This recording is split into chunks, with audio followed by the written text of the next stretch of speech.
Futbolli italian po përjeton vërtet momente të vështira. Pas dështimit të emërimit të Andrea Pirlo si trajner i Italisë, Federata e Futbollit ka marrë një tjetër goditje.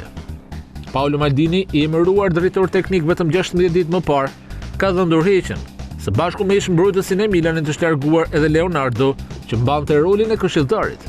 Vendimi ka ardhur pas tërheqjes së Federatës për trajnerin Pirlo, që mbështete pikërisht nga Maldini dhe Leonardo.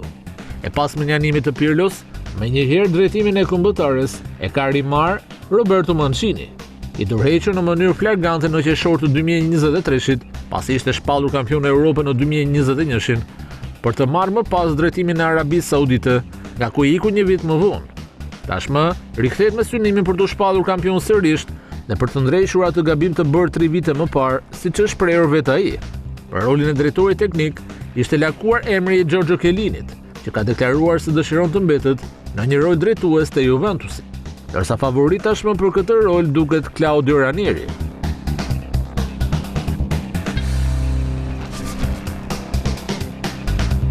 Federata Gjermane e Futbollit ka zyrtarizuar emërimin e Jurgen Klopp si trajner të ri të kombëtarës së Gjermanisë.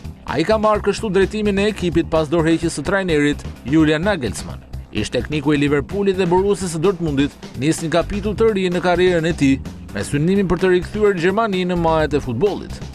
Ai e ka nisur zyrtarisht aventurën si përzgjedhës i Gjermanisë, duke dërguar një mesazh të qartë për mediat nëse nuk i respektohet privatësia. Nëse silleni keq dhe nuk e lini familjen time të qetë, atëherë unë do të largohem. E dua këtë punë, por jam gjithmonë gati ta lë nëse është e nevojshme. E kam marrë përsipër këtë detyrë, jo për veten time, por për ju.